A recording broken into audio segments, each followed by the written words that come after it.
నువ్వు అనే పాయింట్ కరెక్టే. కానీ నేను అడిగే పాయింట్ ఏంటంటే ఇప్పుడు ఎందుకు చేసింది అప్పుడు చేయలేదు ఇది కాదు నేను అంటుంది. ఒక దోషి నిన్ను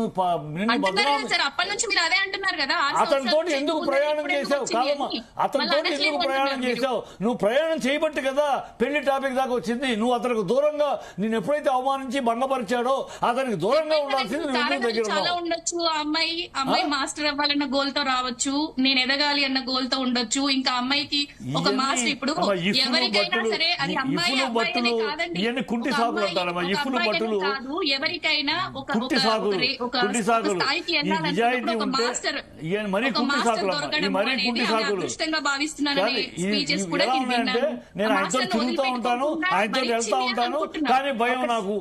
ఆయనతోటే వెళ్తాను, ఆయనతోటి పని చేస్తాను, ఆయనతోటి పెళ్లి సినిమాలో హీరోయిన్ గా కూడా ముహూర్తం జరుగుద్ది, అన్ని నేను ట్రావెల్ చేస్తాను, కానీ ఆయన అంటే భయం. ఆయన what nonsense is any logic in it? అమ్మాయి హీరోయిన్ గా ముహూర్తం ఎందుకు ఒప్పుకుంది? అమ్మాయి హీరోయిన్ గా మీకు తెలుసో తెలుసో ఆ అమ్మాయి హీరోయిన్ గా జానీ మాస్టర్ హీరోగా ఒక సినిమా ముహూర్తం జరిగింది. ఈ అమ్మాయి హీరోయిన్ గా అతని హీరోగా ఎలా ఒప్పుకున్నావమ్మా? ఎలా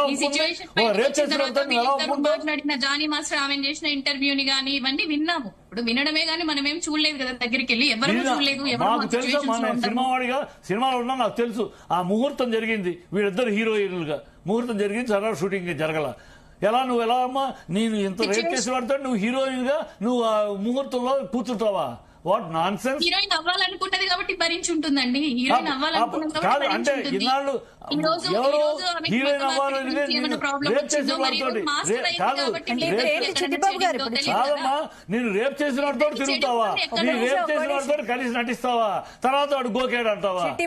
అర్థం పడుతూ ఉండాలి. ఏంటంటే మొత్తం మీరు జానీ మాస్టర్ది కరెక్ట్, అమ్మాయిది తప్పు అని అంటున్నారా? నేను అనేది అమ్మాయి చెప్పిన దాంట్లో క్రోనాలజీ చూసుకుంటే ఎక్కడా కరెక్ట్ గా స్ట్రైట్ లైన్ దొరకట్లా నాకు. ఎన్ని రకాలుగా చూసినా ఎక్కడో అది ఎవరో ప్రోద్బలంతో ఇరికిచ్చినట్టు లింకులు పెట్టినట్టు ఉన్నాయి. ఎందుకంటే క్లీన్ అమ్మాయి ఆరోపణ ఇది కూడా క్లీన్ గా ఒక లైన్ గా లేదు, ఎక్కడ అలా అలా అలా అలా వస్తుంది, ఎక్కడెక్కడో లింకులు కలుస్తున్నాయి. సో ఇక్కడ ఆ అమ్మాయి కనుక అసలు 6 ఏళ్లు ఈ మాట వీళ్ళు 6 ఏళ్లు ఒక అమ్మాయి తను రేప్ చేసిన వ్యక్తితోటి మన వ్యక్తితోటి దూరంగా ఉంటుంది, లేదా కంప్లైంట్ చేసి భయపడడం దూరంగా ఉండాలి. దగ్గరే వాడితోటి కావాలనే టార్గెట్ చేసి వాడితోటి వెళ్తావా? ఆ జానీ మాస్టర్ నువ్వు తిరుగుతావా? జానీ మాస్టర్ గా అసిస్టెంట్ గా పనిచేస్తావా? జానీ మాస్టర్ హీరోగా నువ్వు హీరోయిన్ గా ముహూర్తం షూటింగ్లు జరుగుతాయి. జరిగింది, అవన్నీ జరిగింది. ఆయన నాకు చెప్పింది. ఇంత చెప్పి వాళ్ళు ఎందుకు అంటున్నావు? ఏదో నువ్వు కోరుకున్నది అవ్వలేదు, నువ్వు ఆశించింది జరగలేదు, అందుకని రివర్స్ అయ్యి వాళ్ళ చేస్తున్నావు అనేది అనిపిస్తుంది. నేను ఇది వాస్తవం అట్లా నాకు అలాంటి అవకాశం ఉందన్నాను. ఆ కోణంలో ఎందుకు స్టడీ చూడరు అన్నాను. ఒకే కోణం సైలెంట్ గా ఆడపిల్ల కదా ఈ కోణంలో ఎందుకు చూడరు అన్నాను. ఈ కోణంలో చూస్తే ఏమి నిజాలు బయటకు వస్తాయో ఈ కోణంలో కూడా చూడాలి కదా. ఒక కేసుకి ఒకే కోణం కాదమ్మా, సర్కమ్స్టాన్షియల్ ఎవిడెన్సెస్ ఉంటాయి. ఆ సైడ్ ఇప్పుడు ఇండస్ట్రీలో తమకు కావాల్సిన వాళ్ళకి ఒక న్యాయం, ఇతరులకు ఒక న్యాయం అన్నట్లుగా ఏమి లేదు. అవన్నీ ఉట్టి మాటలు. అందరికీ ఒకే న్యాయం. కాకపోతే ధైర్యంగా వచ్చినప్పుడే జరుగుతాయమ్మా, ధైర్యంగా రాకుండా చాటు నుండి ఎప్పుడో. అందరికీ ఒకే న్యాయం. ఇప్పుడు పెద్ద సినీ పెద్దలు కానీ పెద్ద వాళ్ళకి అట్లేం లేదు, చిన్న ఆర్టిస్టులకు ఒక న్యాయం లేదు, అందరికీ సమన్యాయం అంటారు. ఇప్పుడు పూనం కౌర్ విషయానికి వద్దాం, ఒక్క నిమిషం. సరే, మీరన్నట్టుగా పూనం కౌర్ విషయానికి వద్దాం. పూనం కౌర్ గత కొన్నేళ్లుగా ఓపెన్ గా సోషల్ మీడియాలో ట్వీట్స్ చేస్తూనే ఉంది త్రివిక్రమ్ ని టార్గెట్ చేస్తూ. మరి దానిపై ఏమన్నా కనీసం ఎవరు మాట్లాడించి స్పందించే ప్రయత్నం చెప్పారు. అమ్మాయి ఎలా ఉన్నారంటే వీళ్ళు ఇచ్చేసింది ట్విట్టర్ లో అనేక సార్లు. ఈ ఇంతవరకు అమ్మాయి రావట్లేదు, ఎన్నిసార్లు పిలిచినా రాదు. పిలవడం జరిగింది, రాదు. మళ్ళీ 6 నెలలకు ఒకసారి ఒక ట్వీట్ చేస్తా ఉంటుంది. అది క్యాజువల్ గా చేస్తుందా, ఒక ఏదో క్యాజువల్ గా సినీ పెద్దలను ఒక పొజిషన్ లో టార్గెట్ చేయాలి. అమ్మాయి సూపర్ స్టార్ అవ్వాలనుకుందమ్మా, అవ్వలేదు కనుక ఆ ఫ్రస్ట్రేషన్ లో అది 3 నెలలకు ఒకసారి ట్వీట్ చేస్తా ఉంటుంది. నువ్వు రావాలి కదా. ఇప్పుడు నువ్వు సూపర్ స్టార్ అవ్వాలనుకుని అవ్వలేకపోతే దానికి ఎవరినో నిందించటం కాదు కదా. ప్రతి అమ్మాయి మా దగ్గరికి వచ్చి నేను సౌందర్యం ఇంటర్వ్యూ చేసినప్పుడు 32 మందిని చూశాను. ప్రతి అమ్మాయి వచ్చినప్పుడు బ్రహ్మాండంగా నేను జయప్రద కన్నా అందంగా ఉంటానని ఫీల్ ఉంది.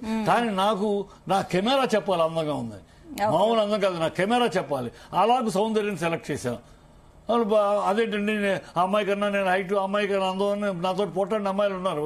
కేవలం ఇప్పుడు ఆమె పూనం కౌర్ ఎదగాలనుకుంది, ఎదగలేకపోయింది, అందుకని త్రివిక్రమ్ టార్గెట్ చేసింది. అంతే అంతే. అలా ఎలా చేస్తారు? పోనీ ఇప్పుడు ఒకవేళ మీరు అన్నట్టే ఫేకే అయితే త్రివిక్రమ్ బయటకు వచ్చి చెప్పాలి కదా, ఎందుకేం మాట్లాడలేదు? పూనం కౌర్ చెప్పింది నిజమే అయితే ఇన్నిసార్లు నిజమైన ఫేక్ అయినా త్రివిక్రమ్ గారు వచ్చి మాట్లాడి నువ్వు ఇంతవరకు రావు, పిలిస్తే రావు, ఏమో వివరాలు చెప్పు, ఎక్కడ జరిగింది ఏంటి చెప్పు, వివరాలు చెప్తే సాక్ష్యాలు ఎలా ఉన్నా మేము సర్కమ్స్టాన్షియల్ ఎవిడెన్స్ పట్టుకుని ఎట్లా సినిమా ఫీల్డ్ ఎక్కడ ఏంటి మాకు తెలుసు కనుక నువ్వు చెప్తే కదా మేము ఏదైనా చేయగలం.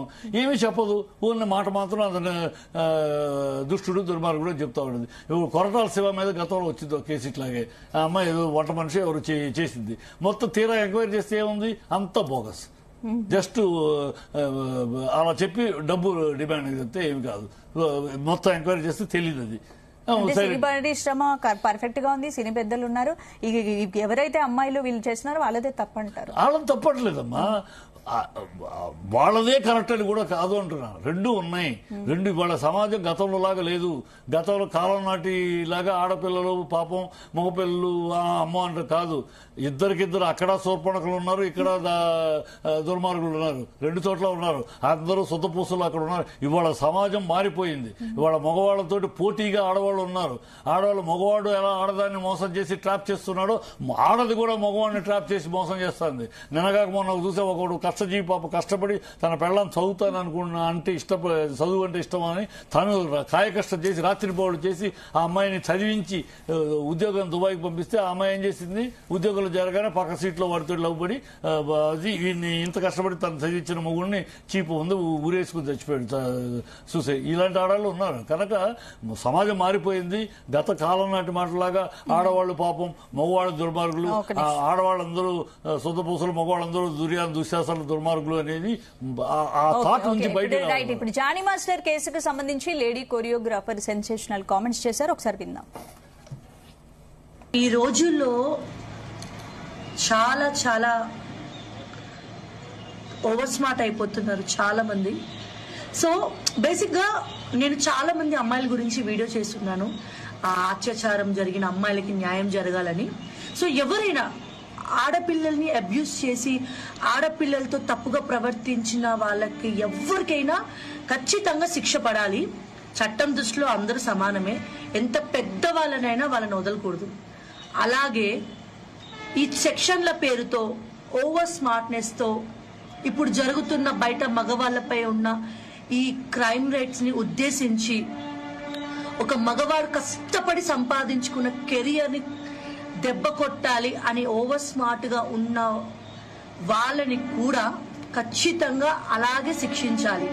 ఒక మనిషి గురించి ఒక ఆరోపణ వచ్చిన వెంటనే దాని వెనుక ఎంత నిజం ఉంది, అవాస్తవం ఉంది, రెండు వైపుల విన్నప్పుడే మనం జడ్జిమెంట్ చేయాలండి. అంతేగాని తన ఒక పొజిషన్ లో ఉన్నాడు కదా అని చెప్పి తన పొజిషన్ ని మన వ్యూస్ కోసము, మన ఇంటర్వ్యూస్ కోసం, అంటే తప్పు చేస్తే ఖచ్చితంగా ఎవరిని వదలకూడదు.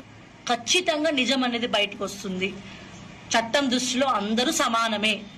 ఈ రోజుల్లో చాలా చాలా విన్నారు కదా, అమ్మాయి చెప్పేదాన్ని తప్పే చెప్తుంది. తొందరపడకూడదు, అందరూ చెప్పే మాట తెలియాలి, విషయం తెలుసుకోకుండా. అదే అన్నారు, చెవులారా విన్నది నిజం కాదు, కళ్ళారా చూసింది నిజం కాదు, పూర్తిగా విచారణ చేసినా